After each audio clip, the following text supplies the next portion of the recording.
It's a Lambo, all right.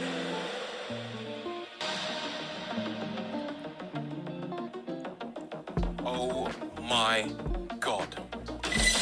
This is the Revuelto, the latest in a long line of V12 powered Lamborghinis. Except this one is different. It still uses a naturally aspirated V12, but unlike all the others that came before it, the Miura, Countach, Diablo, Murcielago, and Aventador, the Revuelto also uses something called electricity to devastating effect. 200, 215, 230, 240. Wow, it flies. It really flies. The only car I've driven with this much acceleration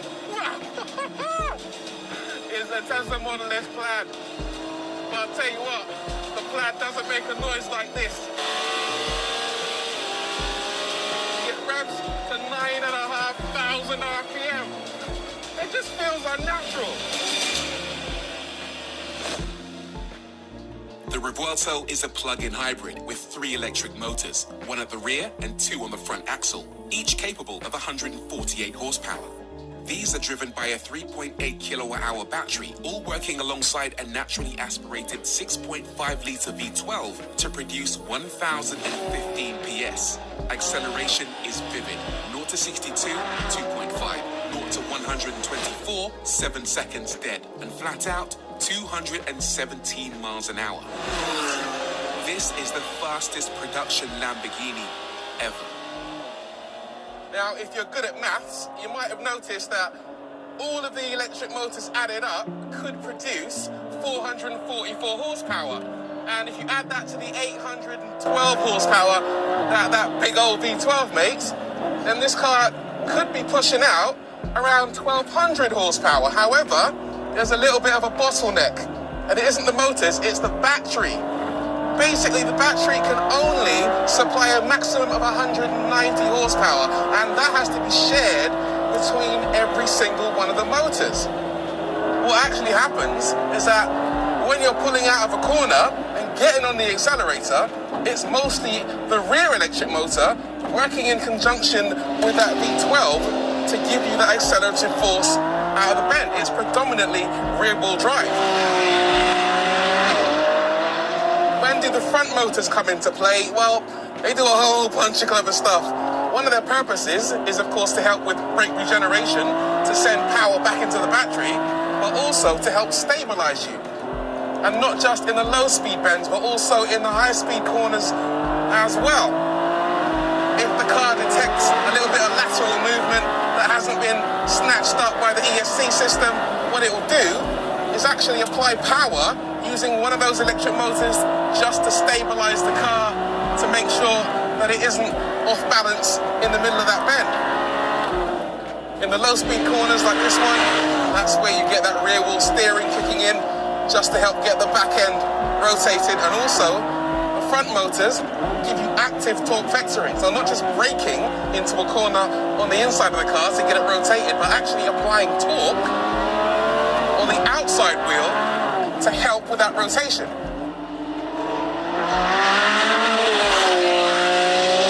What's exceptionally clever is that this car doesn't feel like a hybrid. It feels like an organic, natural supercar. It feels like an Aventador on steroids. The Revuelto is built on new architecture. It uses an all-new so-called carbon monofuselage, ensuring the chassis is 10% lighter and 25% stiffer than the Aventadors. The battery is located in the central tunnel where the gearbox usually lives, and the engine has been rotated 180 degrees, with that gearbox now an 8-speed DCT mounted transversely or sideways across the back of the engine below the E-motor. Impressively advanced, and it's all wrapped up in a body that looks like a spaceship. You might say the face looks a bit too similar to the Hurricane Technica, especially at first glance. Releasing that car ahead of the Revuelto might have stolen this car's thunder slightly because it features Lamborghini's new design language, especially with these Y-shaped DRLs. But in the flesh, it looks absolutely mega. It looks a bit like a concept car, which I guess was deliberate because the design is actually based on the Terzo Millennio concepts from a couple of years ago. Highlights for me. Right, first of all, it doesn't have any unsightly shut lines where the bonnet meets the front bumper. The bonnet actually bleeds into this very sharp edge at the front and looks absolutely stunning. Secondly, these Y-shaped lights, they look great, really skinny main beams, and then these huge air intakes. I'm a little bit suspicious that they might be a little too unprotected. Also really appreciate these sensors, the radar sensors for the ADAS system, the adaptive cruise control. These look really nicely integrated. The one on the left is the actual radar, and the one on the right is a dummy unit behind which you'll find the towing eye. Elsewhere, the car is just dripping with aero features. So at the front, air gets sucked in to cool the brakes at the side. The wheels are 21s at the front, 22s at the back, very enormous. And then at the side, you've also got this fin on the flank, which helps extract hot air. And down the side, it isn't a Lambo unless you've got these amazing doors, scissor doors. Gotta have it. These actually open wider than on the Aventador, and the sills are much narrower to make it easier to get in and out. Now, behind the doors, more vents and intakes for the engine and for the rear brake cooling, and this amazing looking flying buttress which sends air from alongside the car up over the deck lid and onto that adjustable rear wing. And what a back end it is. It looks like a spaceship, doesn't it? One of my favorite features is definitely this completely exposed engine. There's no plexiglass, there's no metal. The engine is there in all of its glory for everyone to see, like on a motorbike, I guess. Apart from that, you've got this huge carbon fiber rear diffuser, the adjustable rear wing that I mentioned earlier, and these amazing looking hexagonal rear tailpipes. And they sound like this.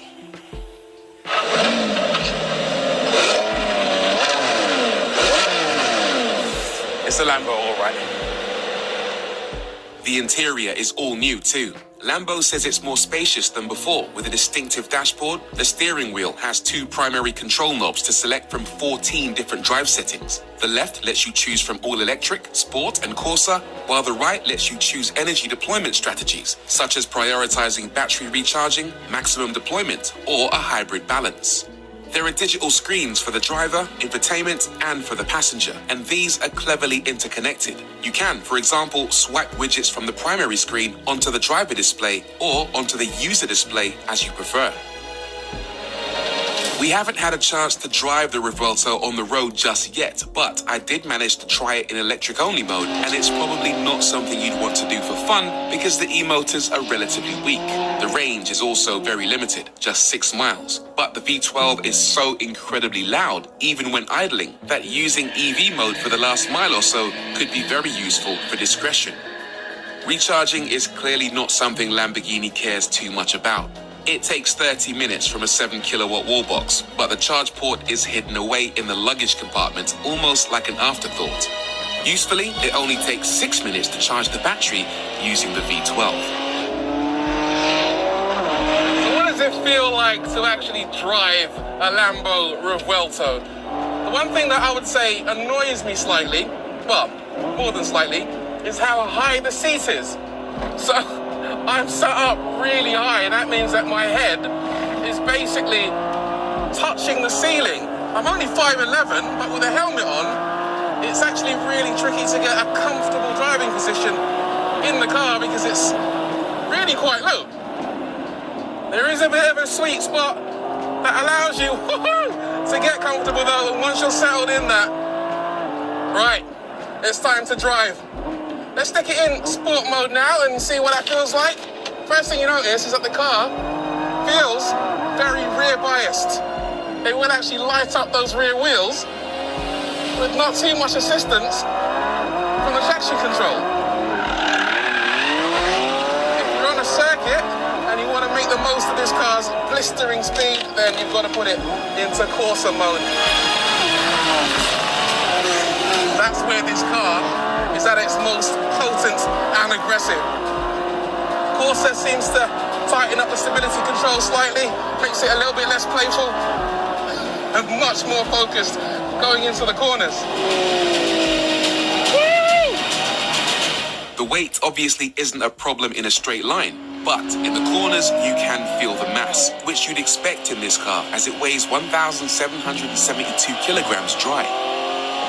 The car is heavier than the Aventador by about 200 kilograms, and heavier than the SF90, perhaps its most direct rival, by about the same amount. Is it quicker than the SF90 around this track? I mean, I'd have to get both cars on the track back to back, get the old stopwatch out, but I'll tell you what, this feels bloody fast.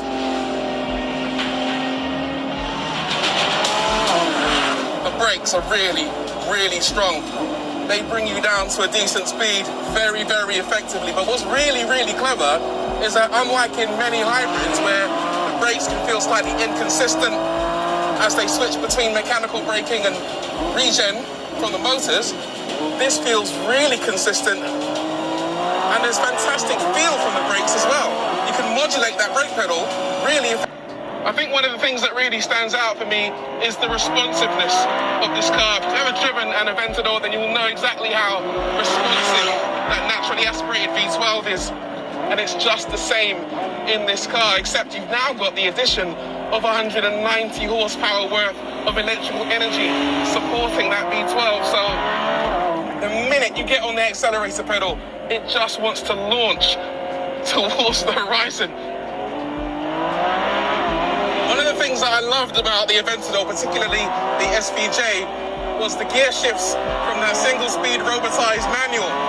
In this, they've got a DCT, a twin-clutch gearbox, and it's a lot smoother, a lot faster.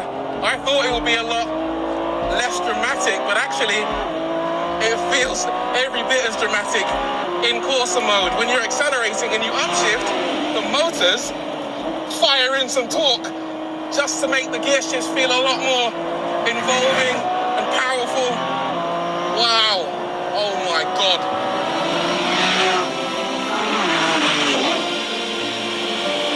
Is it a scary car to drive?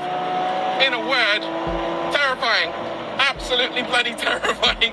Just because of the sheer speed of the thing. But actually, the balance in the Revuelto is such that once you do get used to that immense acceleration, you can actually start to enjoy it, have fun with it, and it's a playful, fun car to drive. Evolving, but I also think we need to give them credit for hanging on to the heart and soul of their big old V12 supercars, that naturally aspirated V12. It served them well in the Miura and in the Countach, and in the Aventador, and in the Murcielago, and it is a very welcome presence in the Revuelto. I'll tell you what, this is probably the best fun I've had with my clothes on. It might even be the best fun I've had with my clothes off. The Revuelto is, in a word, epic. Its electrification and complexity could have all too easily ruined what we love about big Lamborghini halo cars, but credit where it's due. Lamborghini has created a car that is cohesive and harmonious, savage and visceral, furiously fast, yet excessively fun. Most of all, they've made a car that is, without question, still a true Lamborghini.